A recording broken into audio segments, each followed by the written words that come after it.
میں اپنی قوم کو آج ایک بات سکھانا چاہوں گا. میرے پاکستان میرے لوگ بیٹھے, my people, I love my country, I love Pakistan. وہ بنو کہ لوگ تمہیں اسکل سے, آج کل بہت چل رہا ہے اسکل سیکھیں, اسکل سیکھیں, اسکل سیکھیں. سنیں شیخ عاطف کا نیا جملہ, وفادار بنے.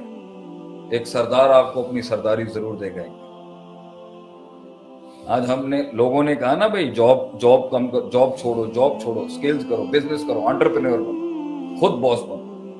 آج ہم کہتے ہیں باس بنے گا تو اس کو لوگ نہیں چاہیے ہوں گے. مارکیٹ کے اندر وفاؤں کو گرم کریں. پاکستان میں ہم پاکستان کو اسکل سیٹ والا ملک تو بنانا چاہتے ہیں, لیکن ہم چاہتے ہیں پاکستان وفادار یہ کہلائے کہ یار باوفا قوم ہے.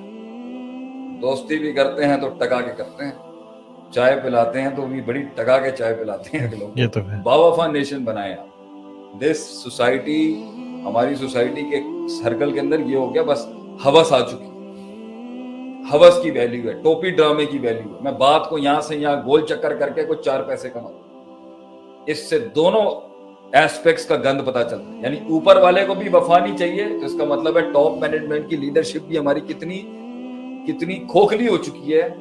اسے اسکل سیٹ کو ویلیو دے رہا ہے مگر وفا کو ویلیو نہیں دے رہا. اور نیچے کا طبقہ بھی کتنا خراب ہو چکا ہے کہ وہ بھی کہہ رہا ہے کہ میں کچھ 4-5 چیزیں سیکھ لوں تو پیسے بناؤں گا. اصل کیش آؤٹ تو آدمی اپنی وفاؤں سے کرتا ہے. اصل خزانے وفاؤں کو ملتے ہیں آگے سے. تو آپ یہ دیکھیں اس کی دلیل کیا ہے. ابن مسعود رضی اللہ عنہ ایک ٹیلے پہ کھڑے تھے.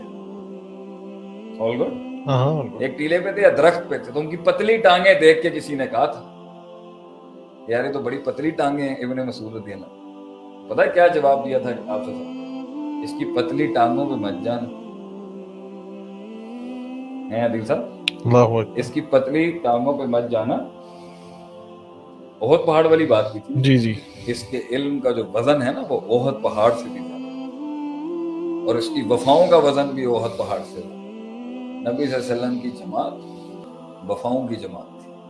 اسکلز بھی تھے مگر جو جلیبیب کو نبی صلی اللہ علیہ وسلم نے کہا نا تو جا کے اس سے بولو کہ میں نے کہا شادی کر, تو ماں باپ نے کہا یہ تو ظاہری لحاظ سے کوئی حسن ہی نہیں ہے, کوئی جمال نہیں ہے, کوئی اسکل نہیں. صحیح. بیٹی نے پیچھے کیا کہا, کس نے نبی کا حکم ہے مان لو, ظاہر مت دیکھو, اسکل مت دیکھو. کوئی ایسی خیر اللہ کے نبی نے اس میں دیکھی ہے جو اس کو امام بنا دے گی. اور مدینے کا سب سے richest Kapil was Julaybib and his wife, اگرچہ وہ تھوڑے سے حسن و جمال میں کم تھے بہت زیادہ.